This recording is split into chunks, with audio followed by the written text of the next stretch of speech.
ஒரு சிறிய கிராமத்தில் ஆதவன் என்ற ஒரு புத்திசாலி பையன் இருந்தான். ஆனால் அவனுக்கு ஒரு பெரிய குறை இருந்தது. அவன் எப்போதும் வேலைகளை தள்ளிப் போடுவான். நாளைக்கு பண்ணலாம் என்பதே அவன் பிடித்த வார்த்தை. ஒரு நாள் பள்ளியில் முக்கியமான தேர்வு அறிவிப்பு வந்தது. எல்லா மாணவர்களும் பயந்து தயாராக ஆரம்பித்தார்கள். ஆனால் ஆதவன் மட்டும் கவலையில்லாமல் விளையாடிக் கொண்டே இருந்தான். அந்த இரவு அவன் வீட்டின் பழைய சேமிப்பு அறையில் தேடிக் கொண்டிருந்தபோது ஒரு விசித்திரமான பழைய கடிகாரம் கிடைத்தது. அதன் பின்னால் ஒரு நாள் மட்டும் திருப்பலாம் என்று எழுதப்பட்டிருந்தது. சிரித்துக்கொண்டே அவன் அந்த பொத்தானை அழுத்தினான். அடுத்த நொடி அவன் நேற்று காலைக்கு திரும்பி நின்றான். அதிர்ச்சியடைந்த அவன் இதை ஒரு வாய்ப்பாக நினைத்தான்.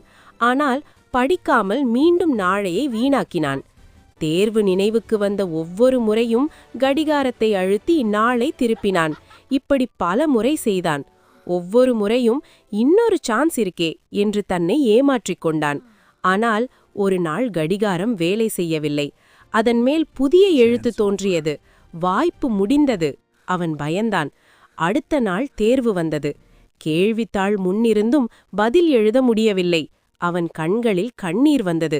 அந்த நேரத்து ஆசிரியர் அவனை பார்த்து மெதுவாக சொன்னார், நேரம் திரும்பாது, ஆனா உன் முடிவை நீ இப்போ இருந்து மாற்ற முடியும். அந்த வார்த்தை அவன் மனதில் ஆழமாக பதிந்தது. அந்த தோல்வி அவனுக்கு ஒரு பெரிய பாடம் கற்றுக் கொடுத்தது. அதன் பிறகு அவன் தினமும் சிறிது நேரம் ஒதுக்கி படிக்க ஆரம்பித்தான். எந்த வேலையையும் தள்ளி போடவில்லை. நாட்கள் கடந்தது, ஆண்டுகள் கடந்தது. அதே பள்ளி மேடையில் ஒரு வெற்றி பெற்ற மனிதராக நின்றான் ஆதவன். மாணவர்களை பார்த்து அவன் சொன்ன ஒரே வரி, நேரம் திரும்ப வராது, அதனால் இன்று செய்ய வேண்டியது இன்று செய்யுங்கள்.